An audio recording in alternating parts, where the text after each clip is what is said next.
BT, thank you for talking to me today. I really appreciate you coming on the show and telling us your story and telling us a little bit about you. And if you don't mind, go ahead and introducing yourself to our audience. Yeah, my name is BT Urruela. I am a combat wounded amputee below the knee and served 6.5 years in the U.S. Army infantry. Okay. And so how long have you been out? So an interesting little story, kind of winds all over the place. I got out 2011, so I medically retired 2011. I initially joined in August of 2004. I ended up spending a year, and obviously after basic training and stuff, a year in Germany training up for combat, deploying to Baghdad, spent a year in Iraq in support of OAF, and ended up getting hit by a roadside bomb 2 days before we were set to head home. So then I did another 4.5 years of extensive surgeries and rehabilitation, and I actually am a limb salvage. So I had my leg for 2 years, and it was pretty much useless, and ended up getting elective amputation. So 2 more years after that was learning how to use my prosthetic, and then medically retired finally in 2011 to pursue the next endeavors. Okay. So you said you chose to have the amputation. Could you kind of talk about that if you don't mind? Absolutely, yeah. So I was hit by the IED. I initially caught 5 pieces of shrapnel in my thigh, varying in size from like a quarter size to golf ball to baseball. Took out 6 inches of my femur, completely just annihilated my right thigh. And then they rushed me to the combat support hospital, and I had nicked my femoral artery. So they were like wanting to do surgery on it, but wasn't sure. They wanted to kind of get me in a space where I could fly back to DC. And luckily nothing happened then. It's actually kind of like one of those like profound moments, but like when the IED hit and I caught the shrapnel on my leg, it cut my femoral artery, but the shrapnel was so hot that it cauterized it immediately. So like instead of bleeding out as I should have when I got hit, it cauterized it and saved my life simultaneously, which is kind of crazy. So anyway, it was to the point where they had actually shaved my leg to prepare me for this vascular transfer surgery. But everything was kind of stabilized. I went from Iraq to Germany to DC. This is all about a week. I made it to DC, and within about 2 days, I remember it was like 5 o'clock in the morning. I wasn't sleeping. I was watching Home Improvement, and my femoral artery just burst. And so blood's going everywhere, and they rush in, and I call him Mystery Doctor because I don't know his name. I never saw him again, but he saved my life. He was holding down the artery where it meets my midsection, and they rushed me to the OR. Went through a 14-hour surgery. So in the process of that surgery, because I had the tourniquet on for so long, muscle died in my lower limb. So that had to be extracted, and that muscle was used to control my foot. So when that was extracted, my foot just kind of dangled there. And so I spent a year trying to make the best of the situation, but at that point, I turned 21 in the hospital. So this was like 2 weeks before my 21st birthday is when the femoral artery burst. I was very young, very athletic. I grew up athletic. Like I couldn't fathom a life where I was never going to run again. I was going to be in pain constantly. Like I would never be the same. I would be dragging around this useless limb. And so luckily I was in physical therapy with these other combat amputees, who were like doing incredible things. And I'm like, what am I doing? Like, I'm trying to hold on to this leg, but it's completely useless. The ceiling's right here, and I'd already bumped up against it. And so, yeah, I talked to the doctor about what the options were. I luckily had met, was an SF guy who had done elective amputation as well, because he was in a similar boat. Talked to him extensively and just realized like this is the option. Back in World War II, Vietnam, even prosthetics aren't where they are now. That wouldn't have been really a realistic option, but where prosthetics are now, it's incredible what you can do with it. And so, I went through 6 months to make sure I knew what I was doing, make sure I was confident in my decision. And those 6 months passed. My pops tells me he came down for the surgery. It's the only surgery I ever left. It was my 35th surgery, the only one I ever left with a smile on my face, because I was like, this is it. This is my second chance at life.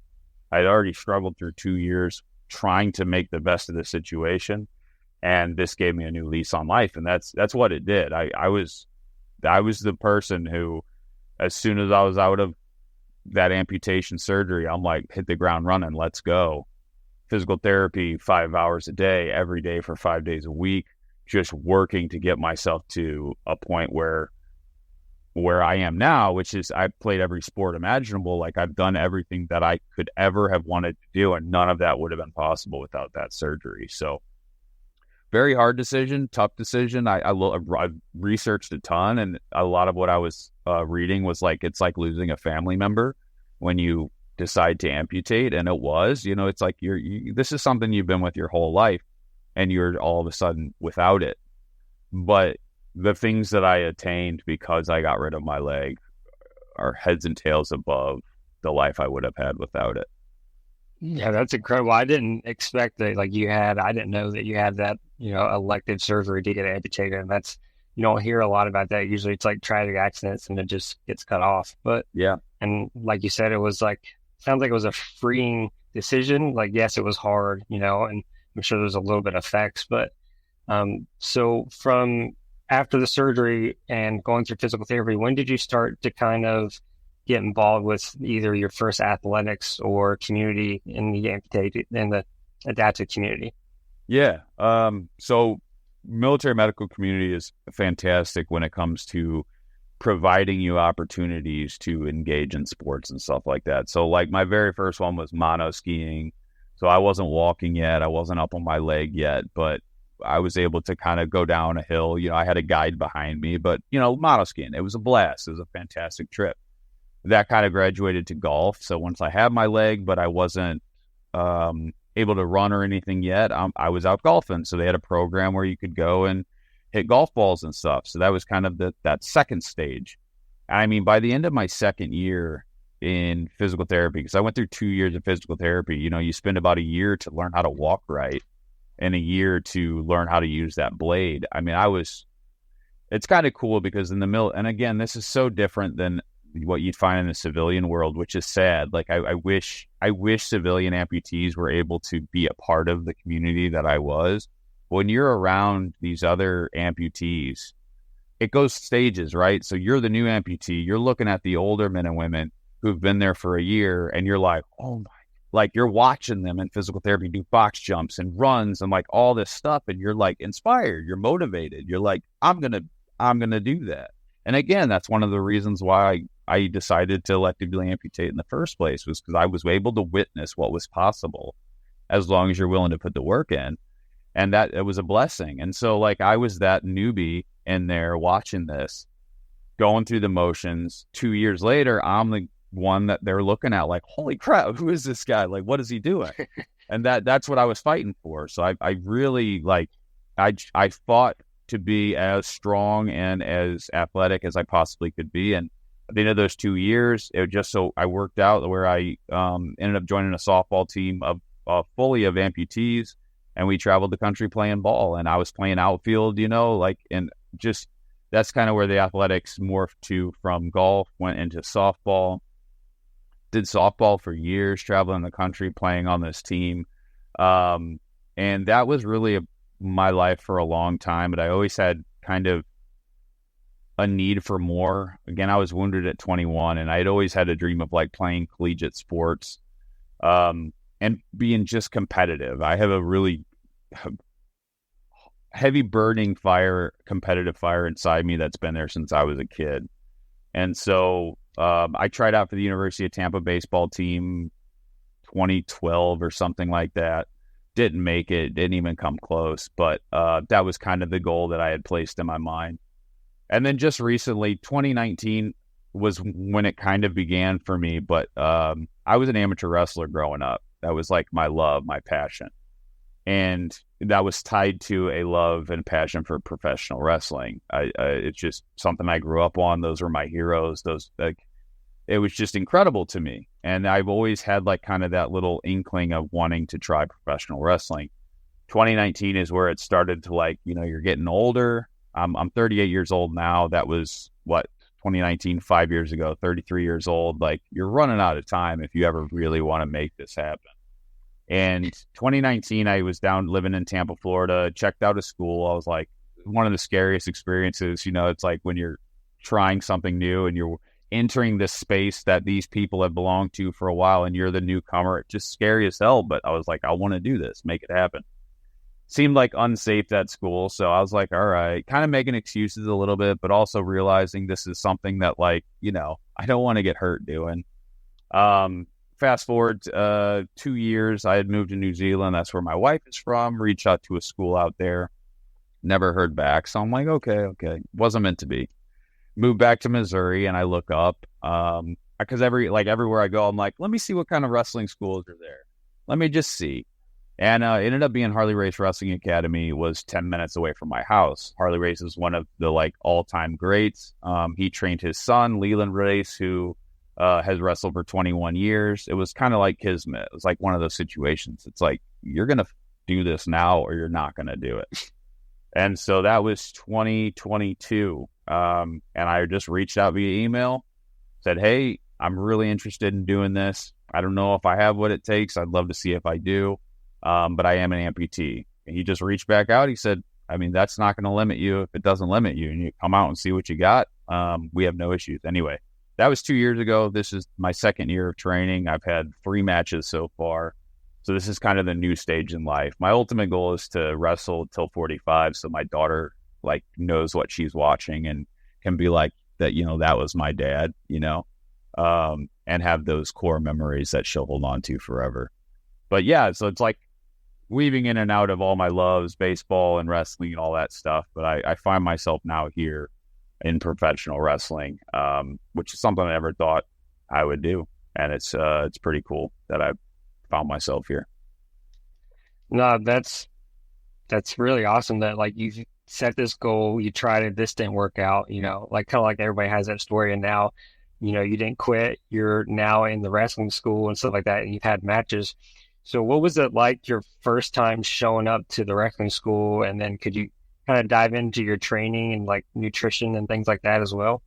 Absolutely. Yeah. Like I said, nerve-wracking. I am like an introverted extrovert.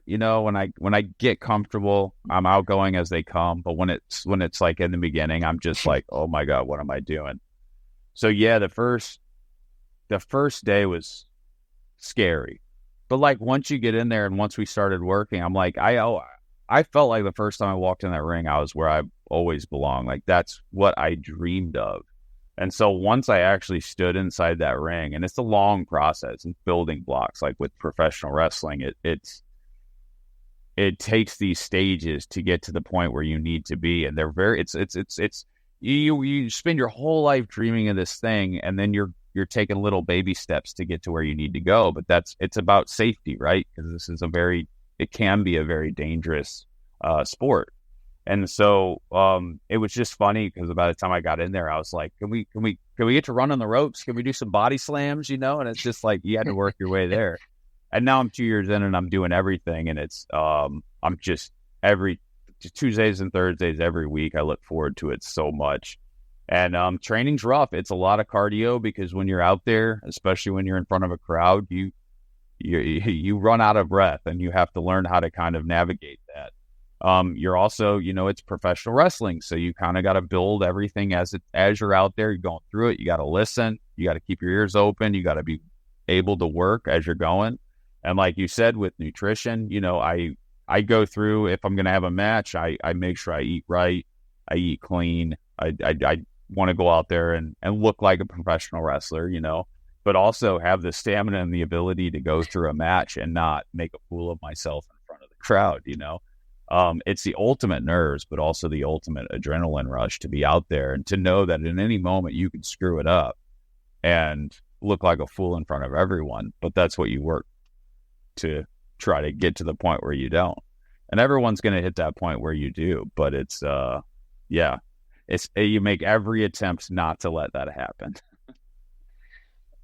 No, I hear it. So do you guys train like 6, 7 hours a day on top of like going in the ring and training too? And then you have to add in strength and conditioning and stuff like that? So we are, like I said, Tuesday, Thursday. Wednesday's like our beginners class. So that's what I started with was Wednesday, Thursday. And now I graduated from like the initial school. And now I'm actually kind of graduated from everything now because I have matches. That's kind of how it works. You go to the beginner school, you go to the intermediate, and then you start wrestling matches. For me, I just die to be there. Like I love being there and engaging and working with the newer guys and also putting testing myself and going through the cardio drills. But I would say we do about an hour of cardio and then 2 hours of in-ring work twice a week. And then I'm doing a lot of strength and conditioning outside of that. So about 5 or 6 days a week, depending on the week. Okay, I mean, that's really good too. I mean, that's a lot that you have to take in and do. Yeah, for me, it's like a solace, it's like in the gym specifically, I've always kind of been a gym nut. I've fallen in and out of it because it's so easy to fall out of it. It's funny because it takes like a couple days to fall out of it. And then it takes about 2 solid weeks to like find that addiction again. But I love the gym. I love getting in there and working hard and clears my mind. And, you sweat a little bit, kind of meditative in a way. And then also just to prepare for, again, being in the ring, that's what we work toward is that one show a month, and being in the right physique and the right condition to perform. Yeah, I can understand that too, especially the physique part since you guys are mostly shirtless for the most part sometimes. All of us are shirtless. That's like a thing with wrestling. I don't think there's been a couple of guys that have gotten away with wrestling in shirts, but it's not a lot. You're going out there shirtless, and so there is like, it's a battle now at 38. I carry everything. I eat donuts. I see them by that night. So, but it's fun, it's a good part of it for me being at the age that I'm at. I like having that thing, that goal to strive for. I need it in my life because it fulfills me. So do you think because you just said, the goal fulfills you. Do you think it's important for other people that, or whether they're an amputee or they have some type of adaptation they're like now dealing with, that they should try to have goals to really help drive them?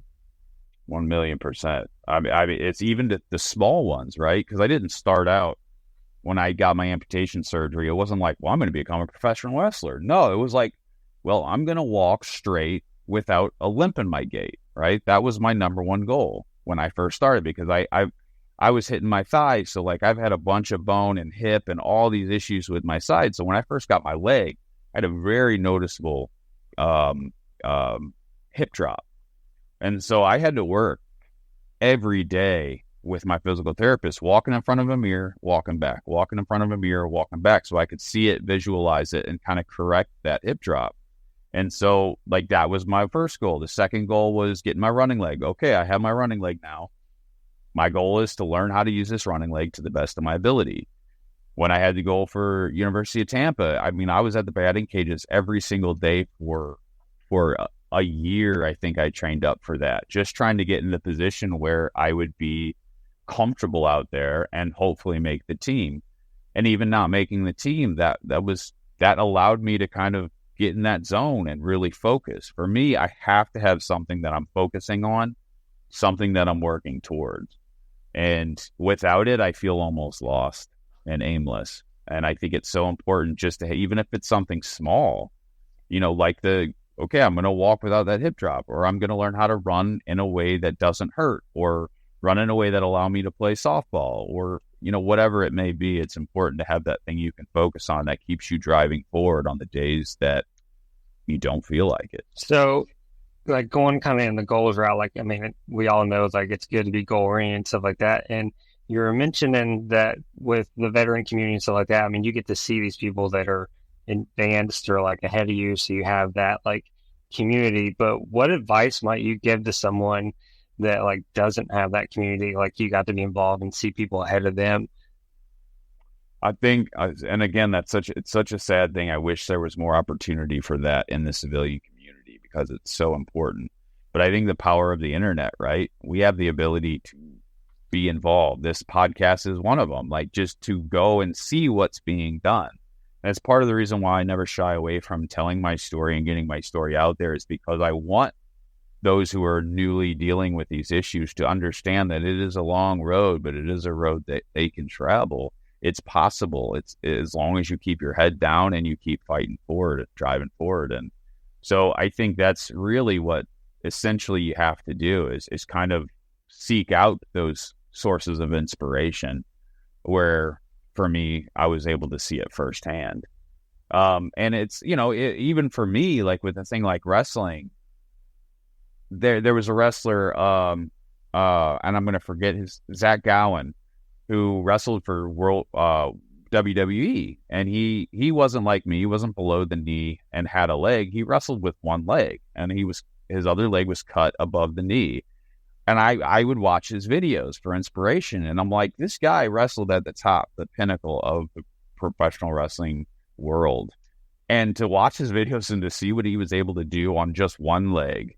We're not the same, but his injury compared to mine is heads and tails above it. But this guy's doing this incredible stuff, and it motivated me, to be able to see that. I respect it so much, but I think, it's important, if you don't have that community there for you, to seek it out, because it's out there. And it's important. Yeah. And that's like a lot of people I've talked to have said that too. Like it was the community that really helped them and things like that. And, I was talking to a climber recently. Her prosthesis was actually an adaptive climber. And so she had that, but like you said, it's kind of sad that people don't have that. And it's like finding that awareness, I think, is hard. But like the important thing is, like you went out there and you put yourself out there and you sought, the wrestling, the sports and stuff like that, even though you did have the community, but it's not going to find you. You have to go find it. And that's the important thing. A big part of my story is, when I say military medical community, I'm specifically talking about when you get wounded, hurt in any way. It could be in basic training. It could be overseas. You go to a military medical facility. You're still active. You're in that hospital with all other military members. It's not the same when you get out. When you get out, it's non-existent. You go to a VA, and like every VA I've ever been a part of, I was the only amputee there, like of my age. Like there wasn't anyone else like me. And that led me to create, I co-founded an organization called Vet Sports, which is a community sports nonprofit.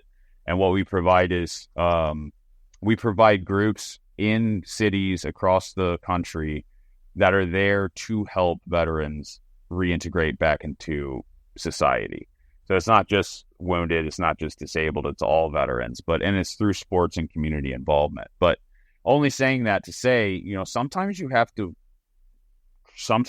create the community for yourself. Sometimes you have to seek out the community and do the legwork and find it, but it's out there.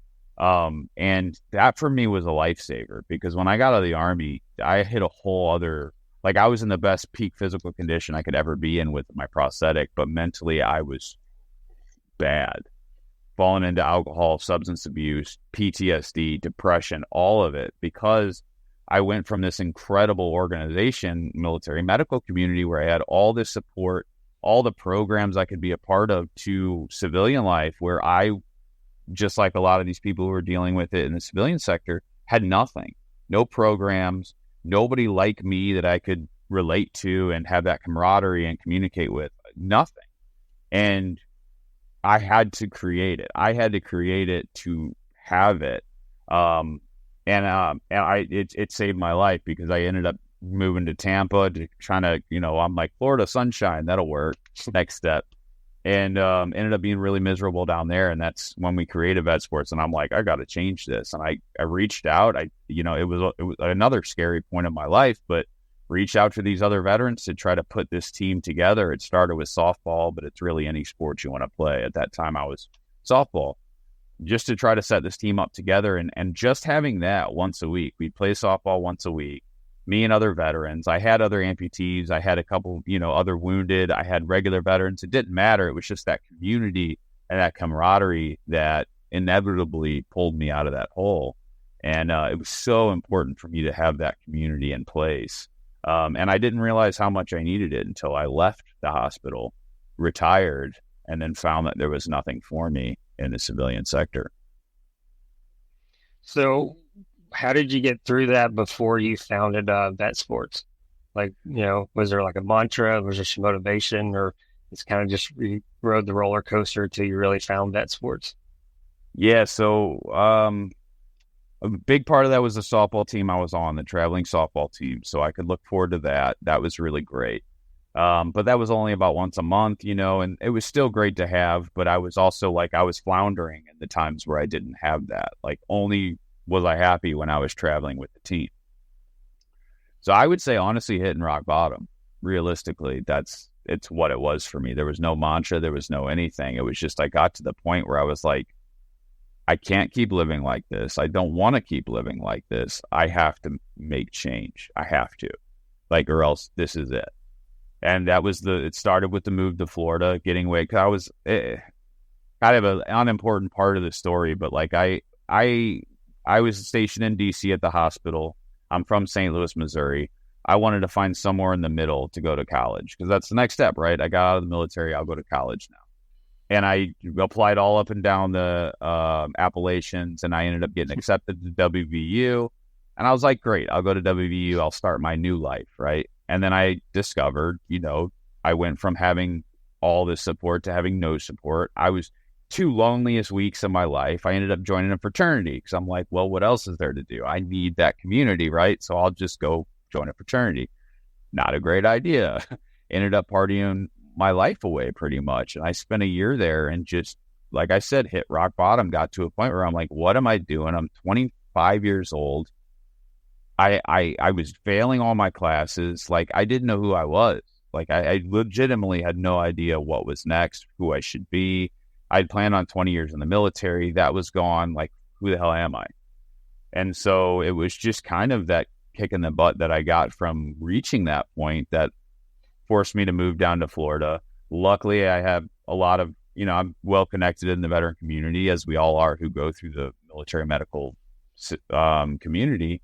And I linked up with the right people, and we all wanted the same thing. We wanted to have something in the community that would kind of at least alleviate that a little bit.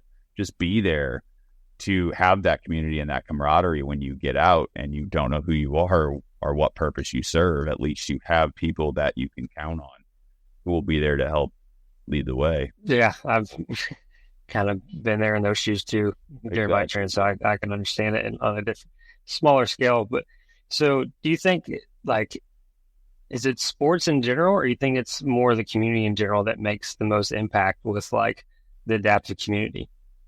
Twofold for sure. They go hand in hand. Yeah. So for starting Vet Sports, it was the sports, and it was having that teamwork again. And you're all competing. I'm big on competition. That was a huge part of it, just to allow me to have on a regular weekly basis, this thing that I could look forward to.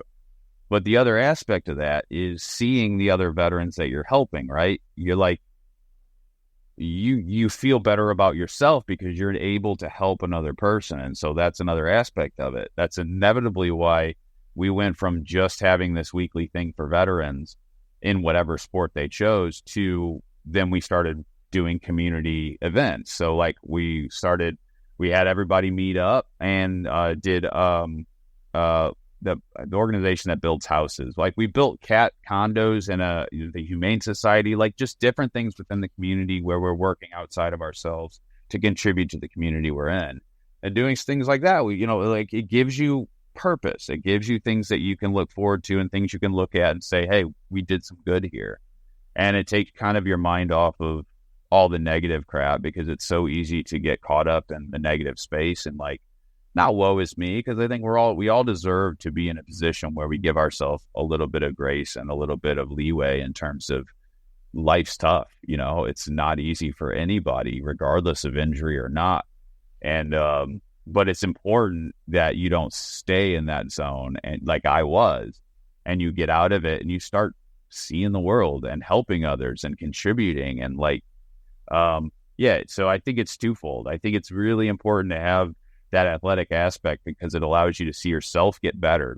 I could see myself softball when I started from where I ended was, and the same with wrestling. It's like, holy crap. Like, how did I get to this point? Like, I started a baby and I am now a man. Like, it's being on that journey it's part of it. But then also being able to help others and to see your help firsthand is so important in terms of getting yourself out of that headspace and remembering that we all deal with problems and we all need help from each other to get out of it.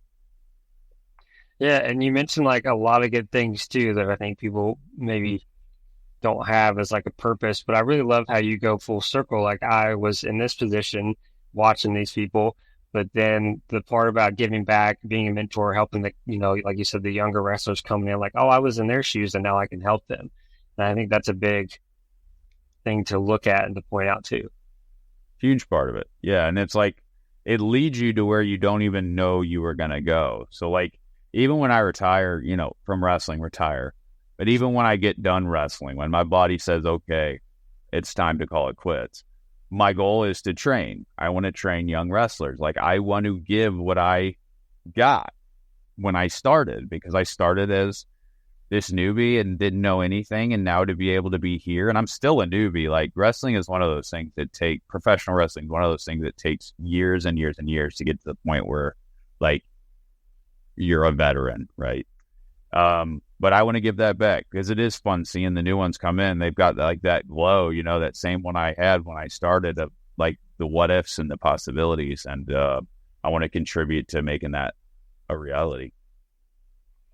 So do you think, going back kind of on those people that like in the civilian side, right, that just kind of have the accident, have the, the event, the life change event, they don't have a community, would you start to maybe encourage other, whether you want to say adaptive individuals or disabled individuals, like, hey, find someone that you can help and that will actually probably turn around and help you as well. And that might be a way to change the scenario that we have currently where the civilians don't really have like what you had with the veteran community. Absolutely. Yeah.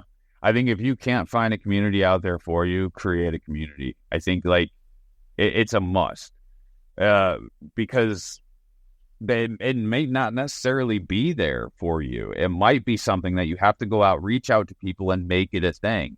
And it's hard. It's not easy in the slightest, but it's something that's so worthwhile when you have that community in place. And I don't know how it would be in the civilian sector, how hard that would be, but it wasn't easy in the veteran either. The only like ties I had to those people were that we're both veterans, but I think if you are a civilian in that situation, reaching out to other disabled people in your area, reaching out to the organizations in your area that help disabled people, I think it's just important to have that community in place with like-minded people where you can kind of commiserate and have that camaraderie is so important, whether it's in athletics or not. Just to have that it's important. It has been my driving force. So how has like wrestling and other sports like changed your life other than the community aspect? I think like I was saying earlier, just having that goal in place. For me, yeah, I love the gym. I love going to the gym, but I'm not going and seeing how much I can bench press anymore. Like those were my early days. That's not where I'm at anymore. I want to go in, have a good pump, have a good sweat, and call it a day. But I still have that drive. I still have that desire to, like, whether it be in softball or wrestling, to get better at something, to hit a home run, to be in a match, a big match. Like not right now. It's like my goal is to get good enough at wrestling where my promoter says, you know what, we got to put the belt on you. Like the fans are calling for it. We got to put the belt on you. That's my freaking goal. And I'm not going to stop until I get there. And the only way you get there, wrestling's fun in that way, but it's not just athleticism, because you got to have that. You got to go out, you got to perform, but it's also having the character aspect of it where I need to get them on my side. I need to get them to root for me, and I need to get them to want that belt on me. Like they need to be like, give him the belt, And so that's my goal. And it's not going to be easy, and it might not ever happen, but I don't know. And as long as I don't know, it's still a possibility. And so I'm going to keep fighting for that. And part of fighting for that is going to the gym, is eating right. And every time that once a month comes up where I have to perform, it's performing performing to the best of my abilities. And so it's given me that drive. It's allowed me to focus on that drive. It's something I've always had. Again, the competitive fire, that drive has been a part of me, but it's not like it just wake up and I'm like, yeah, I'm going to do this today. It's like, I've got to really focus, find what I want, and then make those goals and then work toward those goals and not forget about those goals. Cause it's so easy. Even now, as long as I've been doing this, it's easy to wake up and be like, screw it.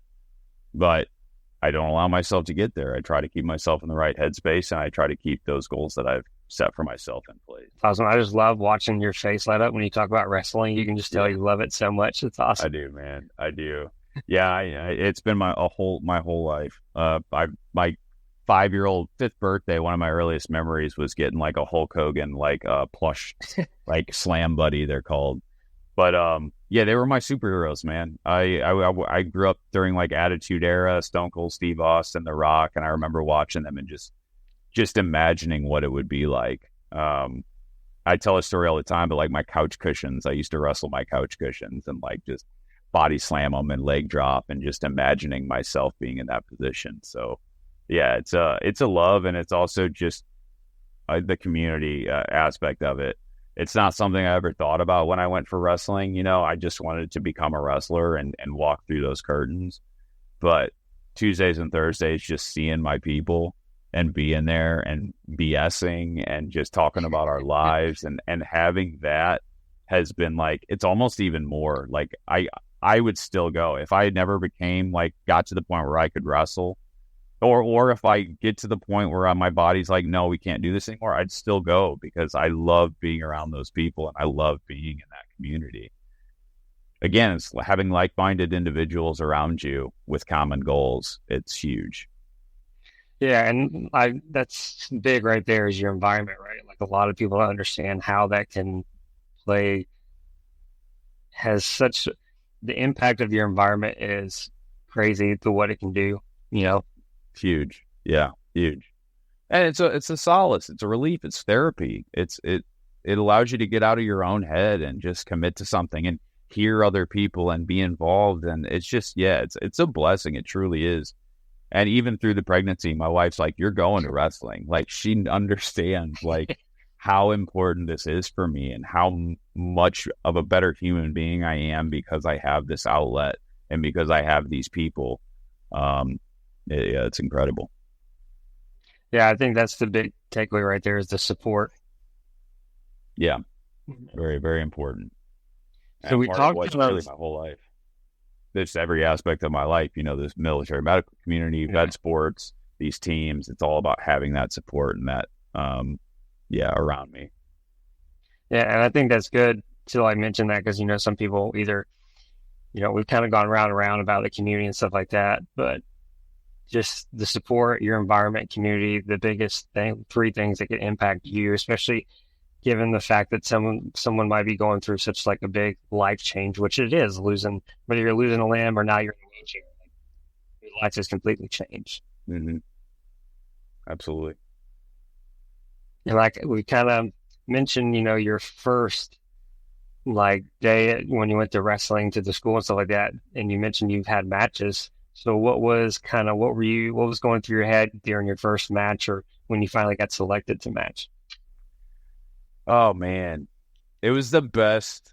It was the best first match I could have ever had. So it was at Fort Leonard Wood, which is an Army base in southern Missouri. Been there. Huge event. Yeah. So it's a huge event we have every year. There's like 1,500 people there, and 500 to 700 of those people are basic training soldiers. And so they're on fire. You remember that time, like if you could have gone and watched something, you know, like if you could have done anything outside of what we had to do, you're like, ah! And so it's an electric environment. And so I had been there the year before. So when you're training, you kind of contribute in other ways.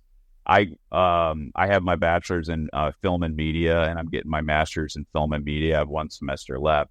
And so the job I took over to contribute was filming the matches.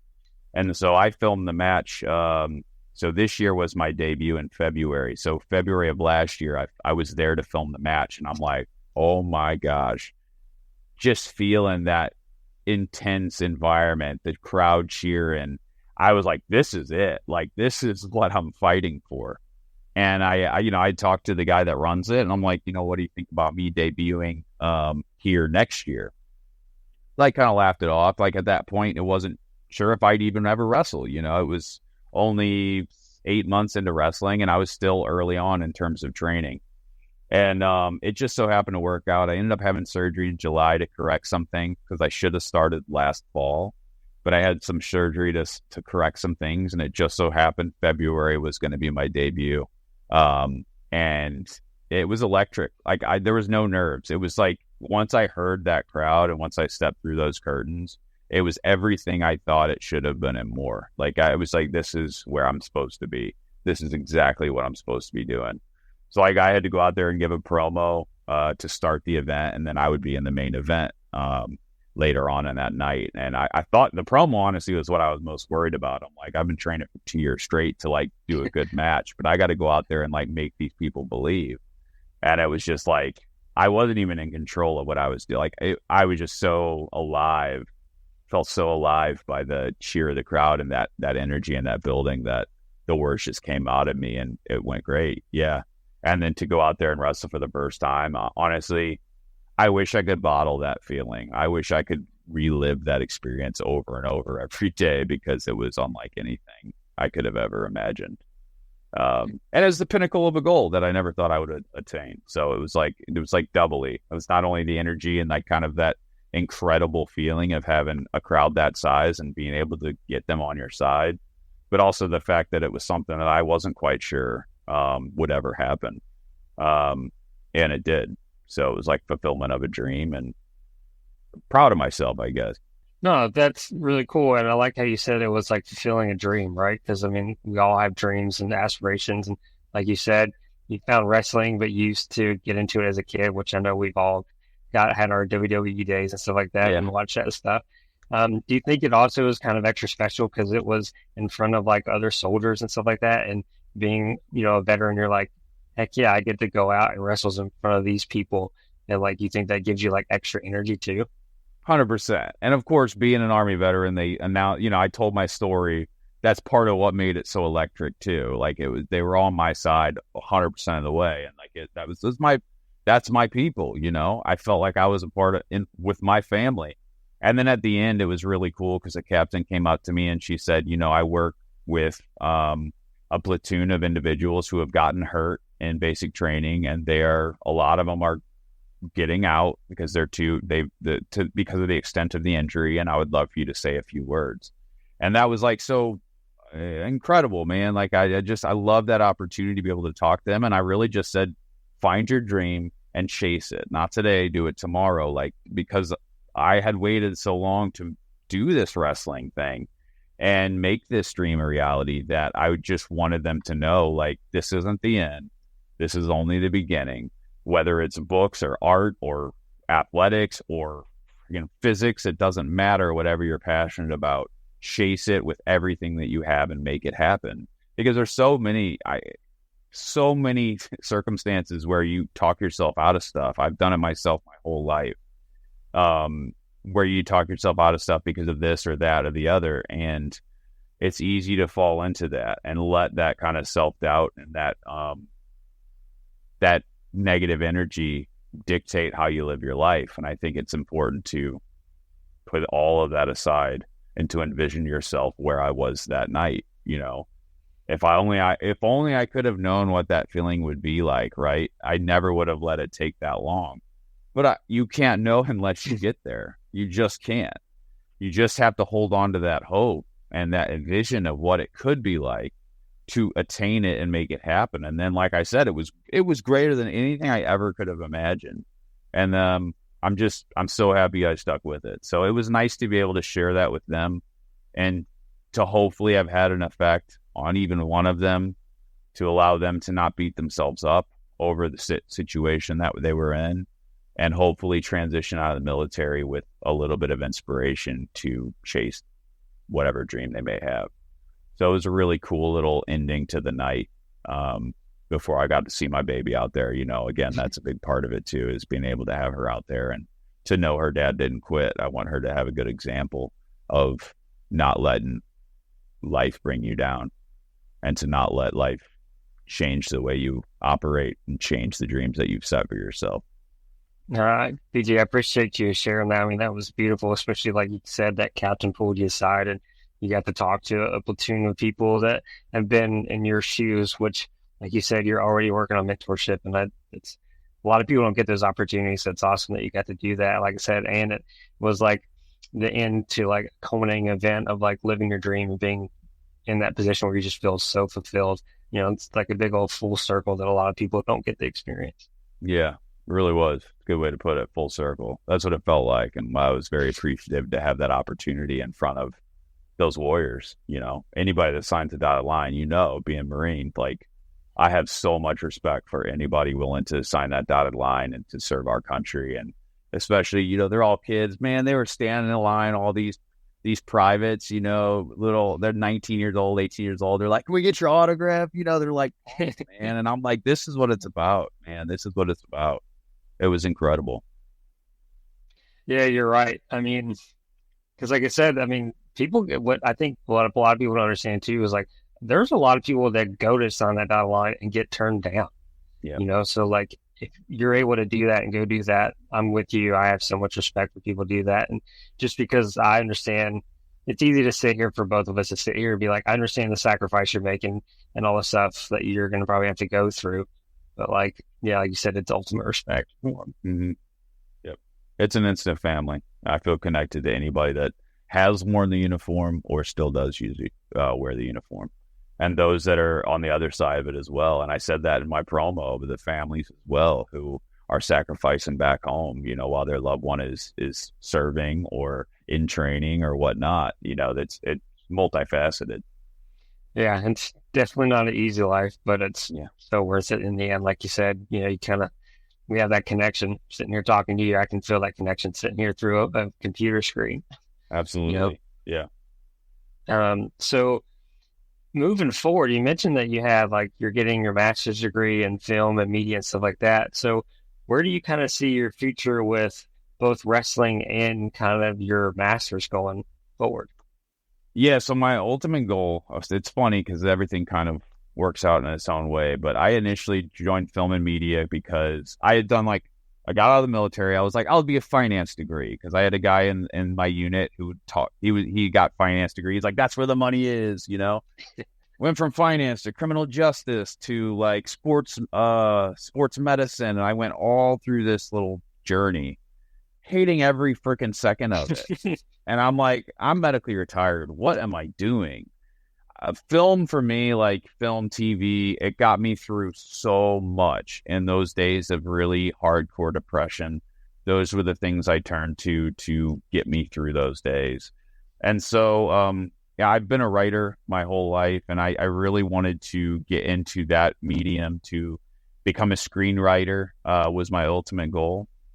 But then in the course of getting my degree, specifically my bachelor's, I loved that environment. I was seeing the talent in these young kids. You know, I was by far the oldest in my classes and seeing the friggin' talent, but also kind of that apprehension and that self-doubt and those things that you have in your earlier years that like just come naturally with the age, and being able to nurture that and kind of allowing them to see their talent and to envision themselves as these creators and like with the talent that they have.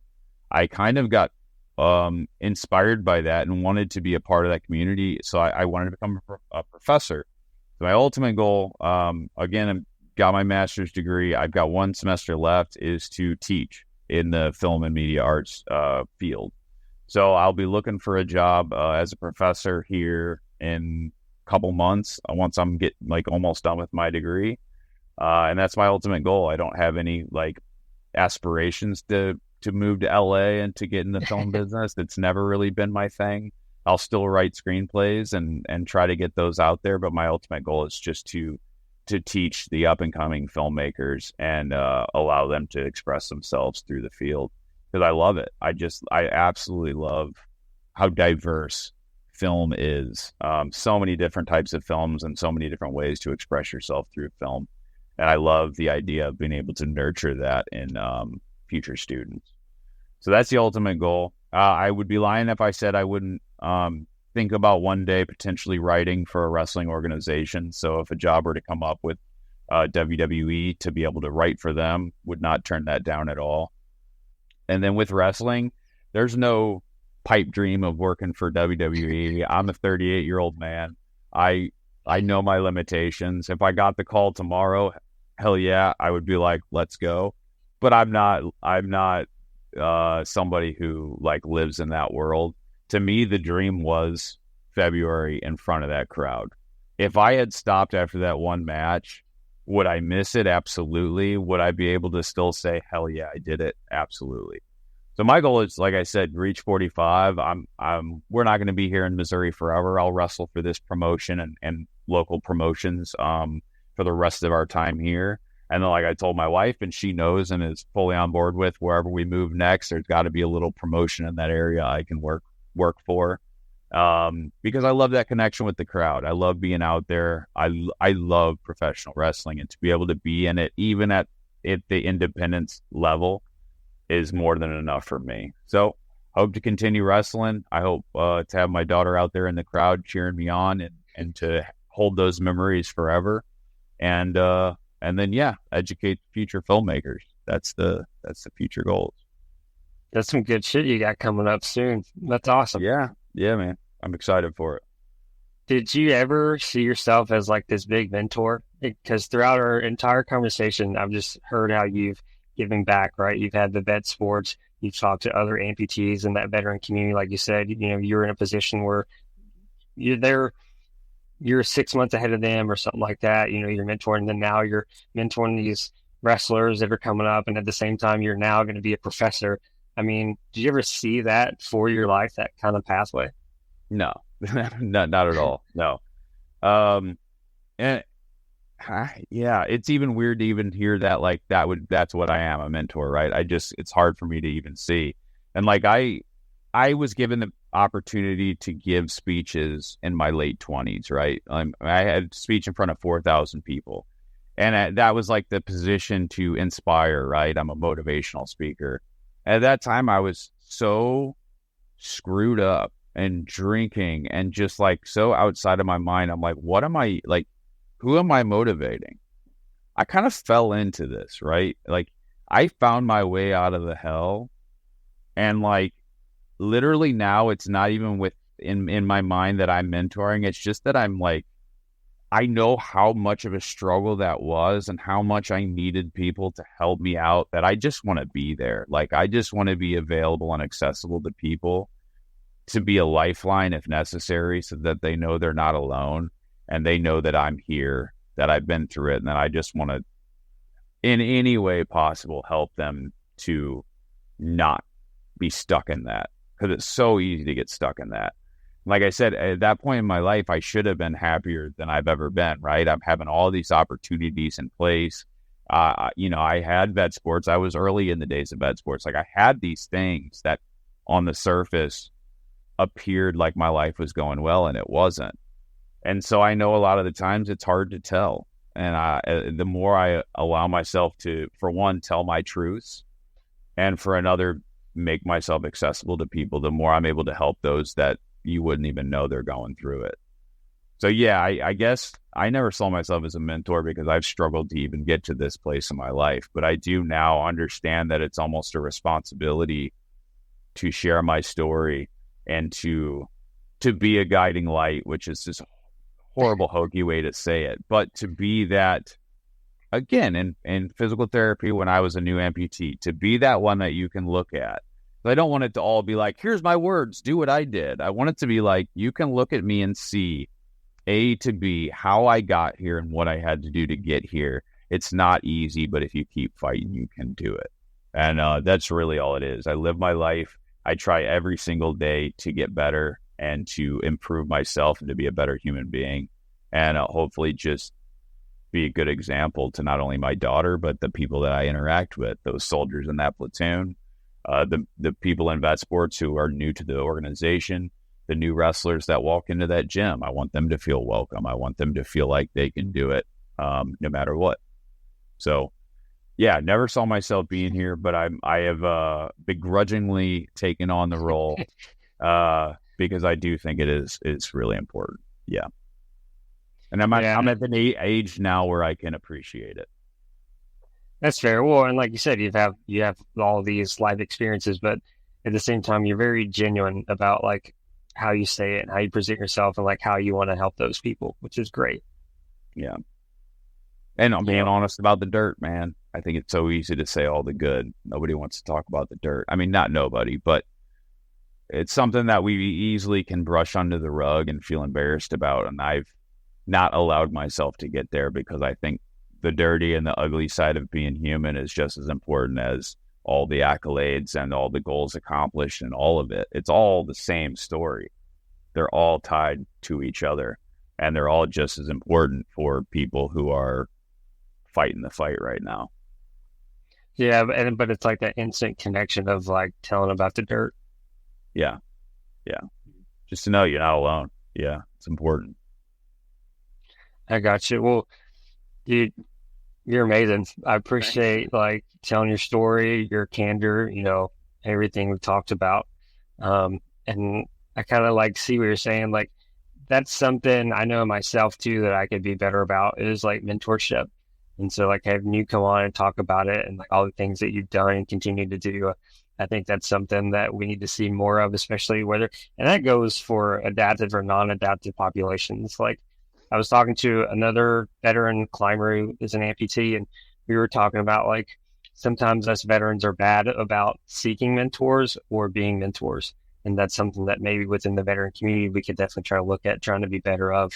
We've all I know I've as well been in those situations where I've offered my number to someone, but I didn't follow up, and that's on me. Yeah. Yeah. And I think, and having worked with veterans with vet sports over, it's been 12 years now that organization has been around. Past 2 years, I haven't been as involved because of school and the baby and everything. But over 10 years, I can say for a fact, veterans, we love to have that shell around us and to kind of like push everyone away, even when we know it would be good for us. Like I've fought tooth and nail of like even being in the hospital, going to some of those events, and then ended up having the best time of my life. But I think we are ingrained with this idea that we're going to fix ourselves, that we don't need anybody's help, that we're good. We drive on, right? Like we're taught, drive on. You see something in Iraq, you see somebody die, you go through the motions of that, and the next day you got to get rid of it and do your duty. It kind of programs us to be like that when we get out. We can't just shut it off. So we get in this little zone of like, I'm good. I don't need anybody's help. And it's just a dangerous place to be. And I think it's super important for every veteran that I've convinced. It's been a struggle sometimes to get these veterans out, but I think it's been hugely beneficial for them, and I think they've been able to see it. And then we've had a lot. We're all grassroots in vet sports, so like we only pay our accountant and our director, and like everyone else is all volunteer. We all volunteer because we care about the cause. And what you see this like outpouring. Like once they get involved, they're like, I want to do this. And it's because you realize how important and how fulfilling it is for yourself when you're able to help other people and see the change in other veterans. But yeah, it's a tough hill to climb for sure. Yeah, just like you said, I've heard of this term before. It's like loud introverts, right? Like like you said, and we're taught to execute, and that's the thing. Kind of going on the vet sports though, is there a way people can get involved even if they aren't veterans? Just because I feel like the more help you can get, the better off it would be, correct? For sure. Yeah. Vetsports.org kind of lists everything that we do. You can help support. Obviously, we run our programs. We are grassroots. We're not like $1 million organization. We put every dollar back into our programs.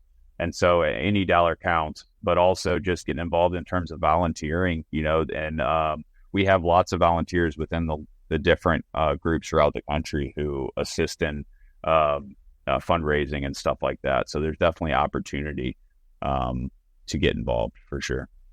All right. Thank you for telling us all that. And PT, I appreciate your time tonight coming on and chatting with me and, like I said, sharing your story.